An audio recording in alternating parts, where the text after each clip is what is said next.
Congresswoman Nancy Pelosi is attempting to stymie the State of the Union show because she's a bitter old skeleton lady with nothing better to do since, she's not working. None of them are working. Well, actually, no. I should say none of the ones who are getting paid are working. Because the ones who aren't getting paid, of course, people like the Coast Guard, people like the DHS, etc., they're all still working, and they are working tirelessly to protect our borders in spite of what the Democrats have done to our borders to make them war zones. They're not getting paid. Isn't that funny how that works? I really want to know why Chuck and Nancy aren't at the White House every single day trying to hammer out a deal. Are they sitting on their butts, tossing back mimosas, laughing at the plight of the federal worker? I'll tell you what they're working on. They're shenanigans. Nancy Pelosi is trying to shut down the State of the Union show because she doesn't want the president to be able to make his case to the American people. But she's not even good at it because in the process, she was caught in a total lie, making a complete ass of herself. And I'm not saying she has dementia. I'm just saying sometimes her mind appears to be about as secure as our borders. And we all know a mind like that is not going to be able to outmaneuver Trump, but boy, do I adore watching her try.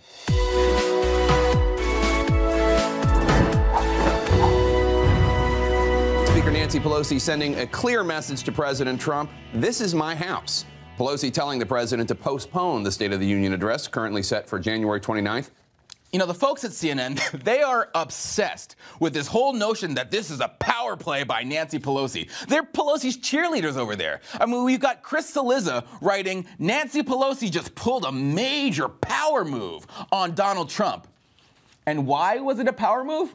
Well, because since it's her house, Pelosi suggested the president put it on hold and write it down on a piece of paper and hand it to them, writing, quote, sadly, given the security concerns, and unless government reopens this week, I suggest that we work together to determine another suitable date after government has reopened for this address or for you to consider delivering your State of the Union address in writing to the Congress on January 29th. But hilariously, it appears she just made that one up out of thin air.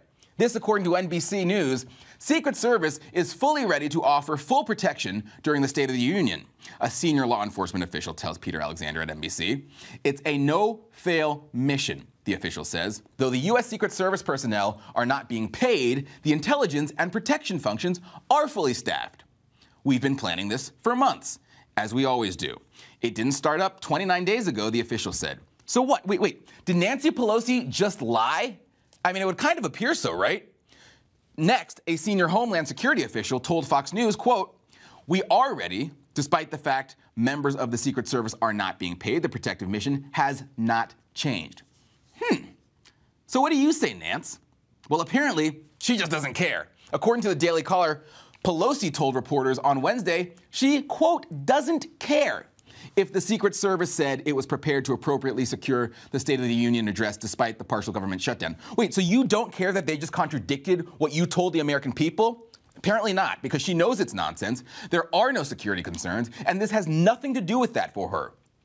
Speaking to our congressional correspondent, Nate Madden, earlier this week, Ted Cruz hit the nail on the head when he said this. Nancy Pelosi is terrified, number one, of her extreme left-wing base. She is captive of them. And number two, the position of congressional Democrats in this shutdown is objectively unreasonable. They're not going to silence President Trump because he can't speak before the House chamber. That's not what's going to happen. President Trump, give a rally. Give a MAGA rally. The State of the Union show is ceremonial bullcrap anyway. Reach your base, in a tent. For those saying his base is not enough, John, you really think that because it's in the setting of the fancy chamber ceremony and all of a sudden Alejandria Ocasio-Cortez and her radical friends aren't going to come on and say, you know what? The president did make some really valid points, and I gotta say, it's time for all of us to give him a shot. Of course that's not what's going to happen. Remember when he gave that Oval Office speech? Now, don't get me wrong. It was a great, terrific, excellent speech. But that setting just doesn't work for him, where he's sitting there and can't move his hands. Remember, a poll said just 2% of people said Trump's Oval Office address changed their mind, according to Quinnipiac. Article 2, Section 3 of the Constitution requires the president to periodically give to Congress the information of the State of the Union and recommend to their consideration such measures as he shall judge necessary and expedient. So Trump Send Pelosi a letter saying, here are the measures you guys need to take, fund the wall, open the government, I'll give a rally. If Nancy doesn't want to make the chamber open to him, that's really on her. But she is the one thwarting the progression of government. I mean, even some of her colleagues, they want to make a deal. Congresswoman Elisa Slotkin, a new Democrat Michigan lawmaker, said, there's a number of us on the Democratic side who are quite concerned that we're not working on negotiated positions and taking the bull by the horns and trying to think about what it would look like. But Pelosi doesn't want to do that. She didn't want to work. Slacker. She wants to slack. She wants to obstruct simply to appease her base. Putting her base, her rabid base, over the safety of the country. Well, that's patriotic, Pelosi. Because of her and many of her colleagues who don't want to work, for the first time ever, members of our military, of our armed services, are working without pay. Those people are now worrying about their bills. They're worrying about accruing debt, taking out loans. They are making more sacrifices than they already do for our country. And it is all because the people who are getting paid, like Nancy Pelosi, are slacking on their sacred duty to the United States of America.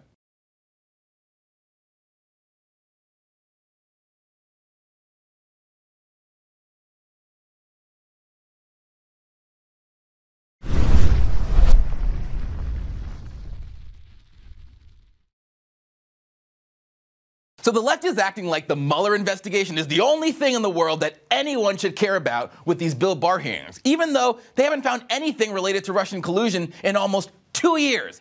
Nothing. Nada. So, now Mueller's team is running around with microscopes trying to find if anyone on Trump's campaign paid their taxes a little bit too late. As these hearings proceed, you know what I'd like to know? I'd like to know this.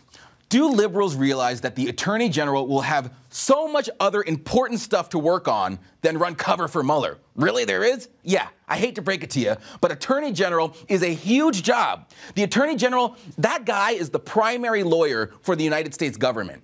And for most Americans, hate to break it to you, but the Mueller investigation is not really even an issue. And it won't be an issue for them unless these guys find something substantive, which they haven't to this day and probably won't ever, despite I know whatever headlines you're seeing in the New York Times and Washington Post. But then you go and you talk to liberals, and they're so deluded over this. They are convinced that Donald Trump, he stole the election, that now he's trying to cover it up, and the most important task at hand in America is to find out just how he conspired to destroy our republic. Really? He stole the election based off of what evidence? And what proof do you have that he's going to now try and go and end the investigation? I have an answer for you, and it is none. Evidence, though, does not matter to liberals. Because remember, the last time we saw this motley crew on the Judiciary Committee, with brave Spartacus Booker and Kamala Harris and all the rest of these guys, was when they were throwing out proof-free accusations at Justice Kavanaugh. Trump has said repeatedly he's going to let the investigation run its course. So this entire threat of Trump colluding with his attorney general after his supposed collusion with Russia to end the Russia investigation is literally a liberal fairy tale. It is made up. It is deranged. And if we make this Barr investigation only about the Mueller investigation, we're going to be making a giant mistake.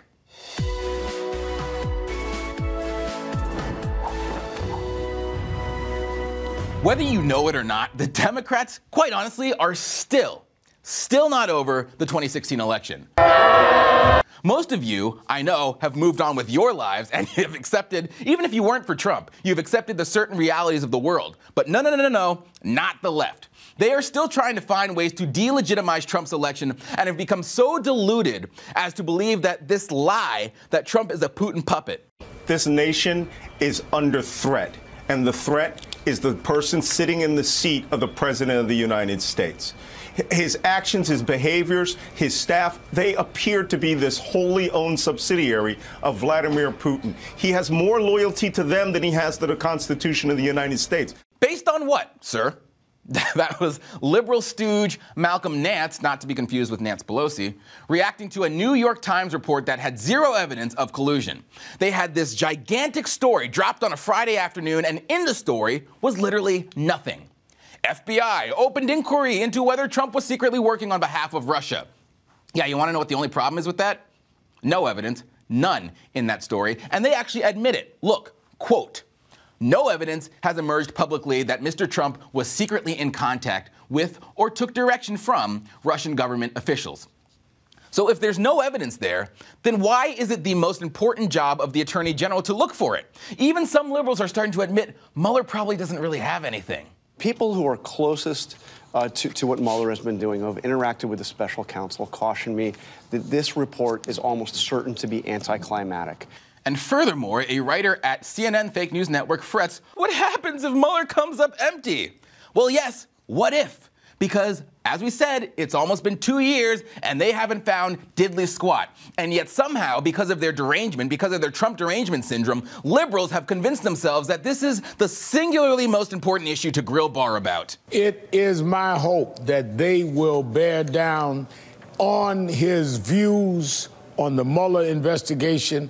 All this just underscores the importance of protecting the integrity of the Mueller investigation. Making sure, given this alarming news report, that the Mueller investigation continues unabated. The number one question on everyone's mind, will Bob Mueller be allowed to complete this investigation without political interference from the Attorney General or President? That's the number one question on everyone's mind, really, because it's not the number one question on my mind. Now, they even create these scary videos. You guys ready?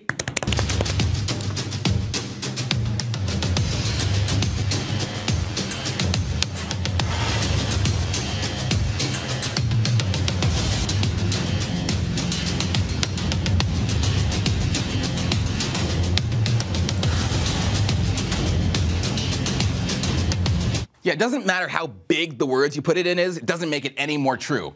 Now, first of all, Barr attacked only a very specific part of the Mueller investigation, and everyone agreed Comey should be fired, until, of course, Trump fired him. You know, kind of like how everyone agreed we need a secure border wall, until Trump decided we need a secure border wall. But the funny thing is, Barr claimed repeatedly that it is fundamentally important for Robert Mueller to continue his investigation. Quote, I believe it is in the best interest of everyone, the President, Congress, and most importantly, the American people, that this matter be resolved by allowing the special counsel to complete his work. Weird, because I thought he was going to get in the way of the investigation. And additionally, the president himself has said he's not going to fire Mueller. So what is all this fury over? Bill Barr was unanimously confirmed to the Attorney General position before for Bush 41. He's done it already. Even some Democrats are now saying he should get bipartisan support. And yet still, we're getting all of this opposition off of this made-up, phony Mueller crisis the Democrats admit is going to be a huge letdown. This is a new level of opposition. It is directionless, frivolous obstructionism driven by a collective hatred for the president. They are still, guys, not over the 2016 election. I mean, not to sound like a broken record, but in fact, they are actually the broken records, and we are the ones who have to come in and move the needle back to reality to fix it. There's no evidence Trump worked with Russia, which was supposed to be the entire point of this investigation. There is no evidence that Donald Trump, who, by the way, has been a public figure for decades, has even the slightest ties to Russia, and no, an old business proposal for a building in Moscow that amounted to nothing does not count as a tie to Russia. There is no evidence that he colluded with them. There is no evidence that he obstructed justice. There's no evidence of any of this. And yet Democrats are acting like this investigation based on nothing more than a dossier paid for by Hillary Clinton and the DNC is the most important thing that an attorney general can focus on. I got news for you. It's not.